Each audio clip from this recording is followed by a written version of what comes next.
Welcome back to Small College Conversations, presented by our friends at Blue Frame Technology. I'm Jim Abbott, the founder of the business of small college athletics.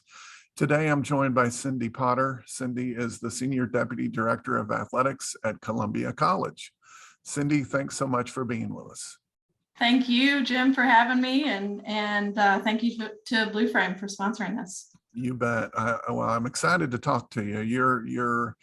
You are becoming a legend in NaiA athletic administration, and I want to have the opportunity to tell your story, but let's really start at the beginning. And would you just share a little bit about how you got your start in college athletics and a little bit about the path to your current position? Sure. A legend is probably a strong term there, Jim. You're the legend. I'm trying to catch up. So, but I really got my start when I came to Columbia College. I was a junior in college, and I'm from Canada. So I came down and I went to a junior college in Poplar Bluff, Missouri, and I played 3 sports down there. So when I came to Columbia College and I was just playing softball, found myself with a little bit too much free time. And so I was looking for a job, and working at the games seemed like, a great way to make some money. And I really enjoyed it. And so, really by my senior year, I got the opportunity to work directly with our assistant athletic director, Amber Cox, and she handled sports information and marketing.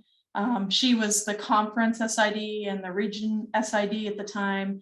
And so she had a lot on her plate, and she really delegated a lot of things to me in the SID space.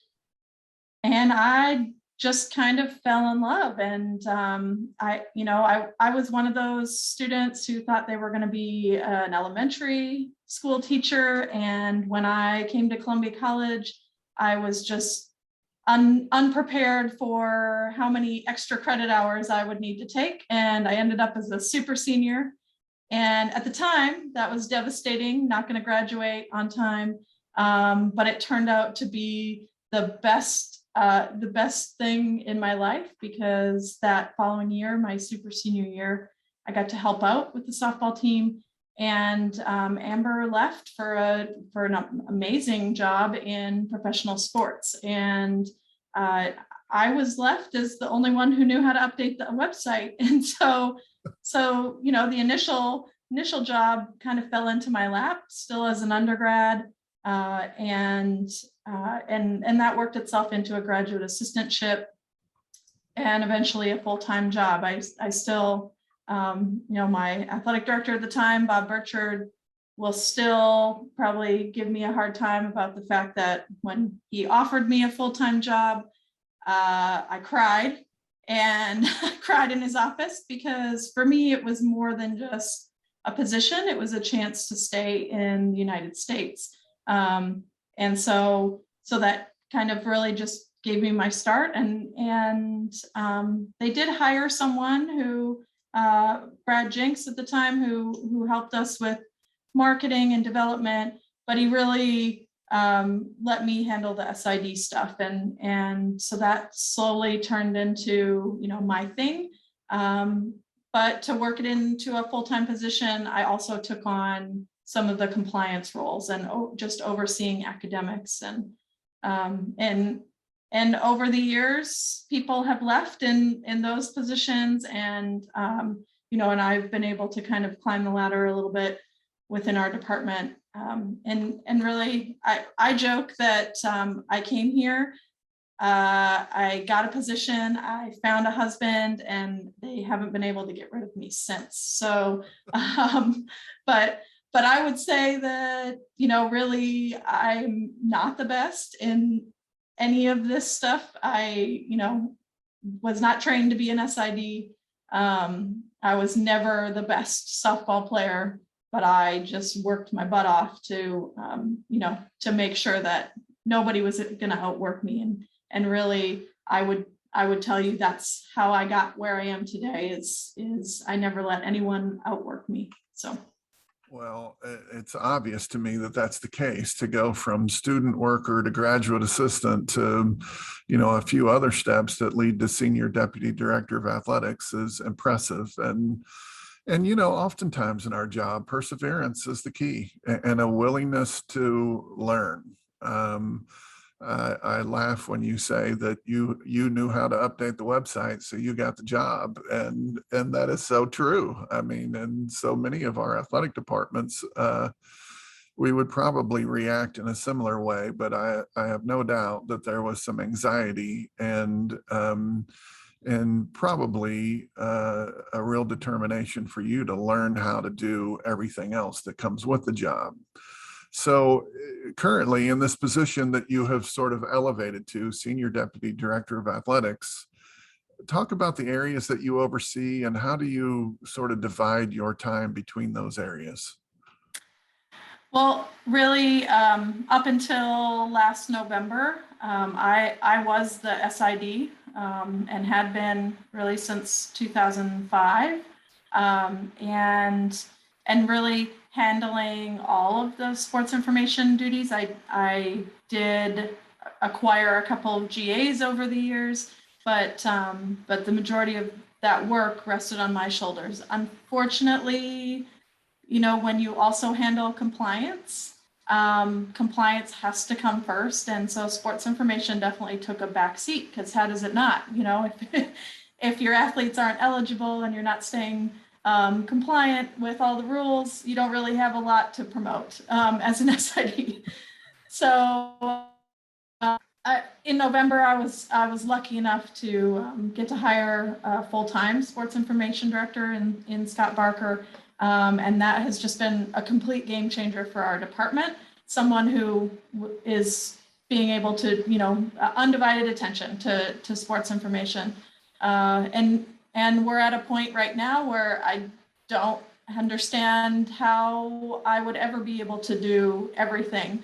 Again, we've grown, our department's grown so quickly and so large now that it would, sports information was taking such a backseat that it was hurting our department. So currently, I'm really, administrative duties really are a majority of my day, and compliance. I still do oversee sports information and help out when I can. Probably not as much as Scott would like me to, but really in our roles, as every day is different, and you can never plan for all those little administrative issues that come up. And so a majority of my day is spent just taking care of that. And then, we've gone from 5 teams to 20 teams in a matter of 8 years, 9 years. And so handling all the compliance, all the academics, I handle I'm the one who does all the letters of intent. So all the financial side of things for us comes through my office. And so really, no day is the same, as but I would say majority of my time is really spent on just the random administrative tasks that we need to complete. The not so glamorous part that people don't know about, but is necessary to be able to do what we do. I think we probably need more leaders like you that have, as I contemplate the idea of managing sports information and compliance, it's scary to Yes. consider, and we need more leaders like you who have done it and know that we will never have anyone try to do that again. So I find that very interesting. So now you are also a sports administrator, is that correct? You oversee a sport. Yes. Let's talk a little bit about that, because I think as young administrators in particular are developing and growing in the profession, that's always something that they aspire to do is I need my resume to show that I manage a sport. So what are the keys to being a good sports administrator, and how do you spend that time And then also, how do you then make sure that the athletic director is still plugged into what's going on within that sport? Sure. Well, I think at least here at Columbia College, I think the meaning of sports administrator has really evolved over the years for our department. And currently it means that I'm the buffer, between the athletic director and that sport, and an advocate when I need to be. I try to stay well versed on what's going on with each of my teams. Right now, I directly oversee 12 of our 20. And for me, just making sure the athletic director is current on things is really easy. I have really been blessed with a incredible relationship with James Arnold, and there's just a ton of mutual respect there. He recently just came back as athletic director after serving almost a complete year as interim vice president for enrollment management for the college. And he still tackled the athletic director duties, but when he was in that role, that really gave me more of the day-to-day duties, and I was able to really learn how to help him, moving forward. And so now that he's back full-time as an athletic director, I would say, we're a pretty cohesive unit. I don't think that we go more than a couple hours without speaking, either on text or our offices are right across the hall from one another. We are constantly talking.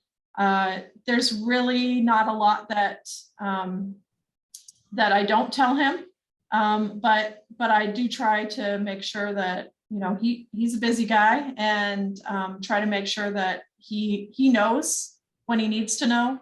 And he trusts me to take care of things that he doesn't need to know about. But I would say that for other departments who might not be like this, James and I work very well together.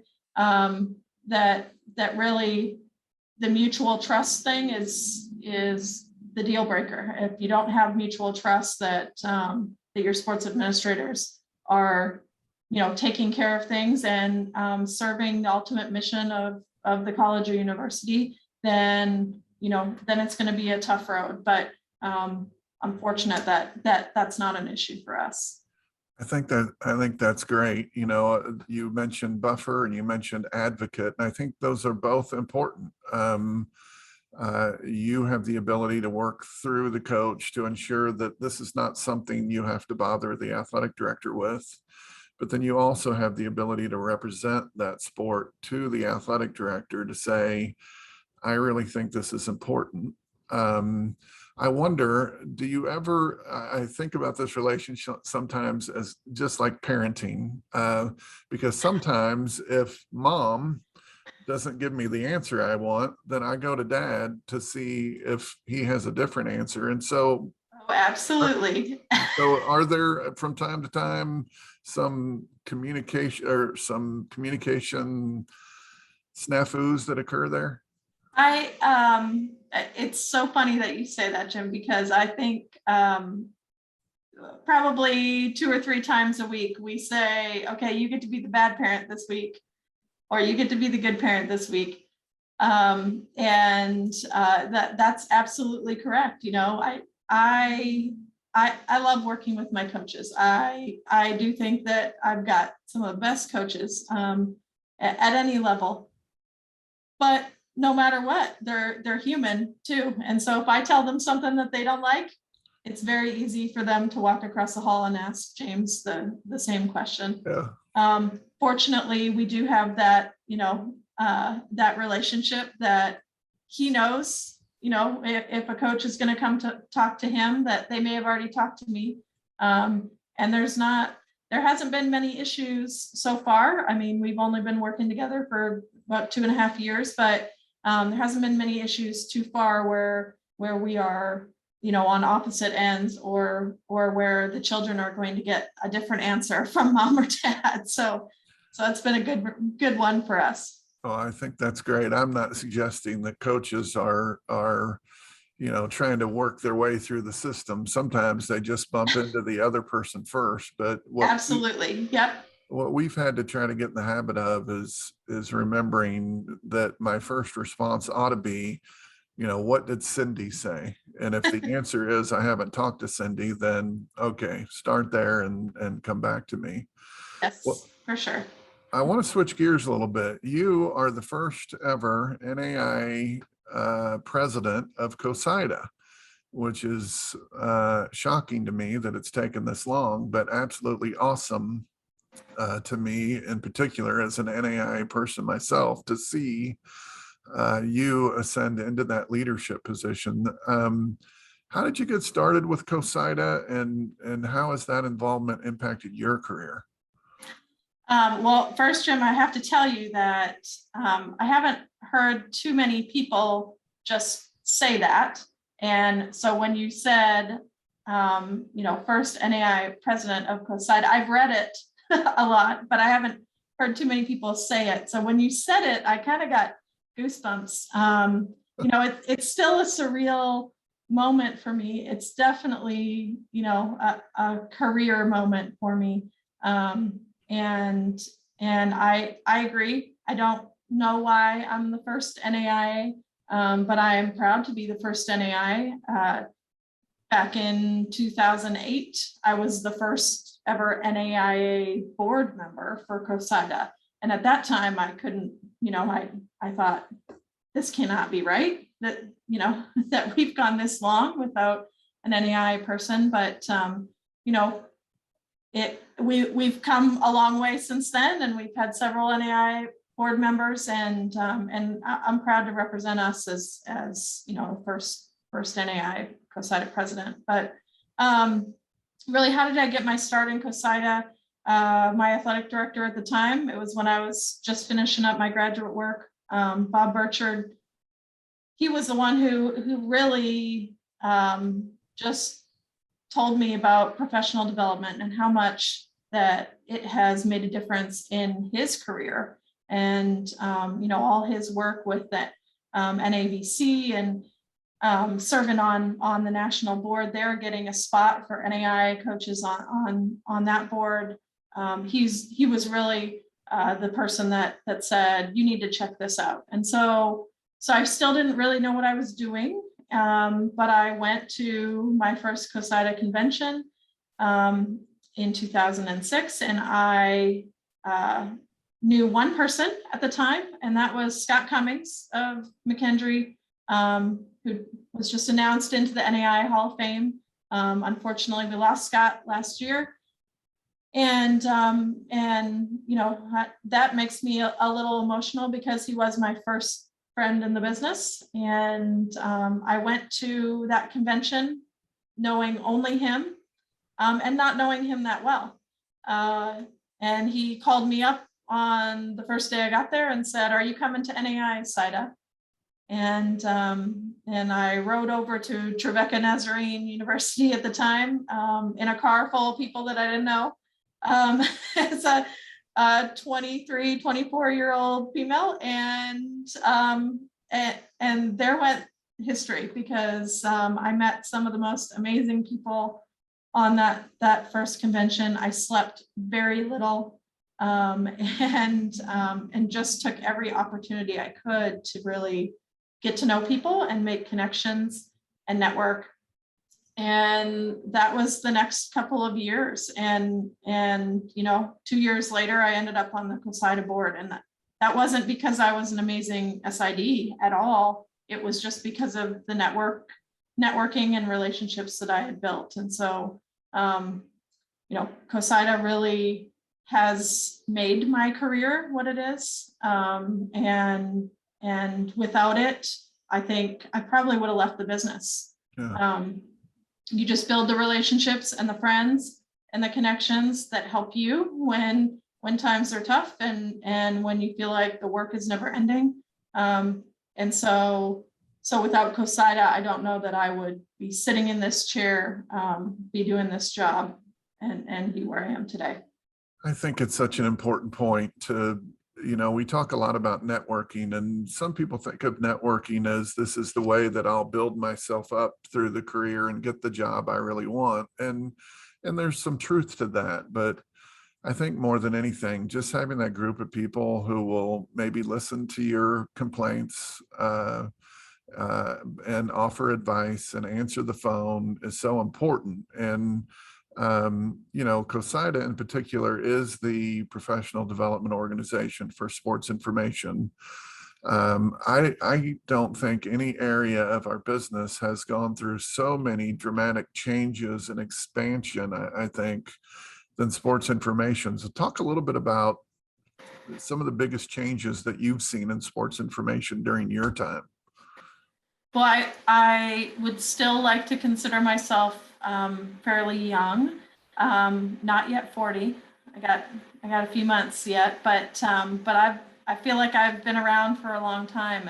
And when I first started, you know, my website was housed internally, and it was miserable to update, and I was faxing box scores and calling, you know, our local TV stations to report scores.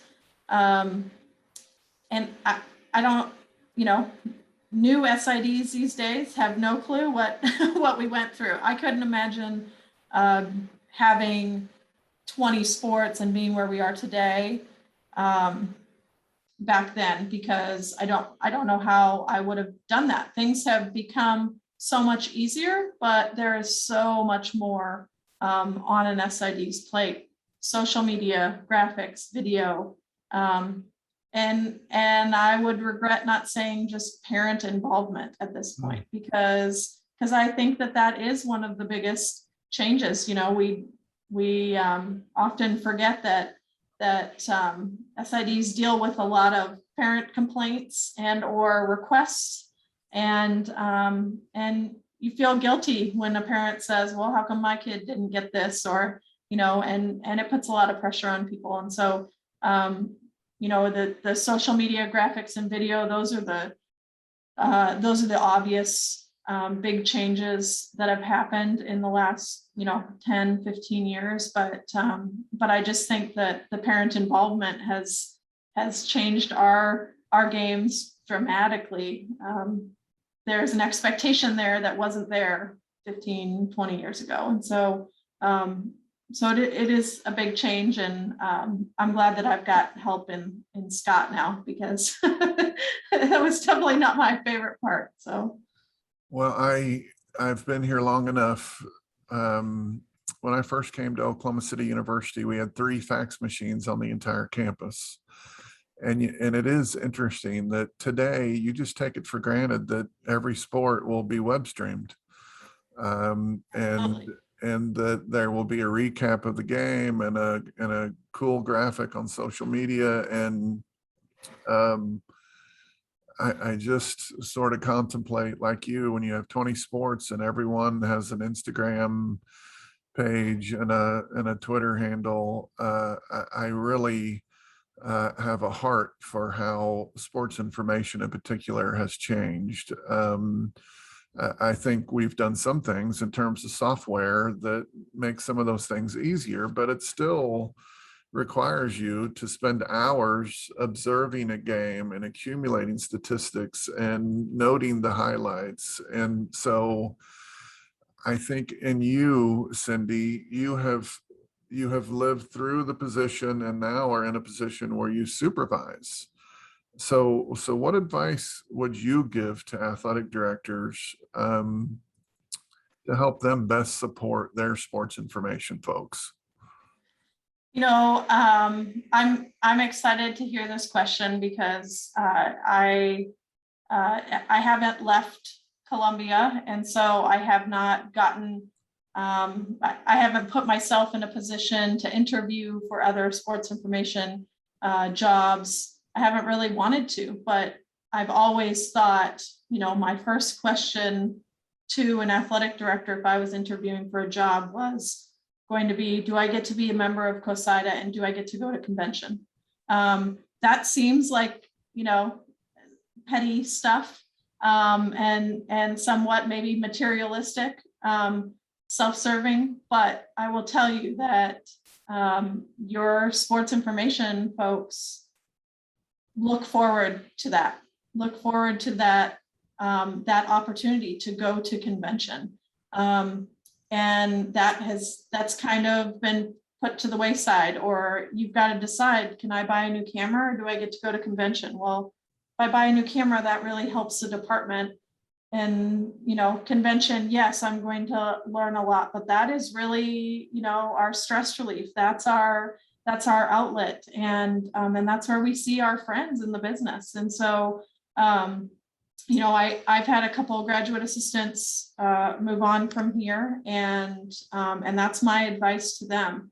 Ask right away, what's your stance on supporting my membership in COSIDA? I think that we do a huge disservice to our student athletes if we're not nominating for Academic All-American.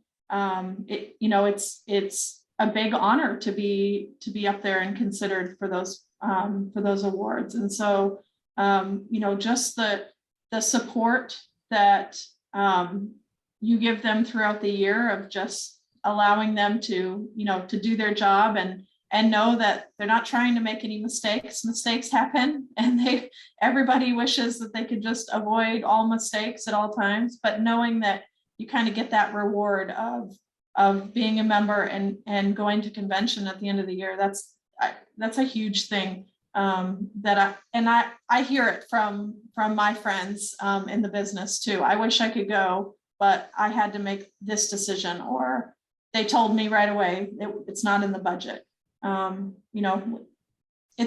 It's not cheap, but it makes a world of difference, and you'll have an SID that comes back refreshed and ready to go, knowing that, okay, next year I get to do that again. Like, okay, let's work through the year and work hard so that I can be there and accomplish that. I think that's great. You used the word advocate earlier, and I find in my position, that's an important role that I play for our sports information people. Now, obviously, we don't have a sports information director anymore. We've elevated that to an assistant athletic director's position. But so many times I feel like my job is to step into a coach who's unrealistic and just remind them that, we have more than 20 sports, and we have not done a great job of staffing this area, and we have to be realistic in what we can expect. And we've been really blessed to have a great person in that position. And I just worry because in general, I see lots of turnover, not just in sports information, really in athletic administration in general, but I've always felt like sports information is underappreciated and overworked. And I don't have the golden solution to that, but I'm grateful to know that we have someone like you that's advocating and leading COSIDA. For my final question, I want to kind of switch gears, and I want to maybe get this broad perspective of we work in a business that in many ways is always the same, and in many ways changes significantly and has its own share of issues. So what do you see as one or two of the biggest issues going forward for college athletics? Well, I would say that it would be naive of me to not mention just financials. I think that goes without saying, because everybody's dealing with it. And I think that, the whole name, image, and likeness has changed the dynamics of college athletics completely. And I just, it would be silly for me to say that that's not a worry of mine. That's not a threat to college athletics. Just, college is expensive. And more students out there are thinking, okay, no, I can just go get a job without a degree. And if I'm not getting the top scholarship, then maybe I'll just do some junior college along the way and make money. And so that has to be number one. I really think that that work ethic is a big one. You know, I hate to say it, but I just feel like we're in a spot right now where our student athletes a lot of times are coming in with expectations, and you know, they feel entitled to what to expect, and they feel like they should be given certain things, and that doesn't go for everybody, but you know, it's really hard to meet expectations that are unrealistic, and oftentimes that leads to a bad situation. It leads to you know, students feeling like, well, you know, you're not doing it for me, so I'm going to go. I'm entering the transfer portal. That has really changed our business, and I remember when I came to Columbia, like I said, you know, when Bob offered me the job, it was $26,000, and I thought I just won the lottery. This is amazing. Now you're talking about a graduate assistantship, get your master's for free, and we're going to give you this stipend. And it's like, yeah, no, you know, I'm not interested in that. And so that's really just changed the dynamics of where we're at. And unfortunately, you know, I hope that it changes, but unfortunately, I feel like it's getting worse. You know, with the whole name, image, and likeness, it's pay me and give me what I deserve, and you know, that's not wrong. It's just hurting our business. Well, those are great points. We live in a time, and maybe it's always been this way, you know, old people always reflect, but we forget that we were the same way. But there's so much instant gratification anymore, and we just sort of live in this instant world. And, you know, I often say, Cindy, that if there weren't problems, they wouldn't need me. And I'm not exactly sure what the future is going to hold, but what I am sure of is that I'm grateful that we have people like you that are committed to this business, that will be dealing with it and trying to solve it. And one day, you're right, you are young. One day you'll be old like me, and you can reflect back on the good old days. Cindy, I can't thank you enough for taking the time to be with us today, and I am sincere when I say that I'm really impressed with what you've done, grateful for your contributions to our profession, and I really look forward to what the future holds for you. Well, thank you, Jim, and you know, really, same goes for you. You've really set the tone here with you know, even just doing these conversations, but looking out for all of us small colleges, and really giving us a voice in this big world has made a huge difference. And I'm excited for your retirement, but I'm also sad to lose you, you know, in the NAI and as an athletic director. But your legacy is living on for a long time. I can assure you of that. Well, Cindy, thank you so much. Thanks again to Blue Frame Technology for supporting small college conversations, and we look forward to you joining us again for our next conversation. Thanks.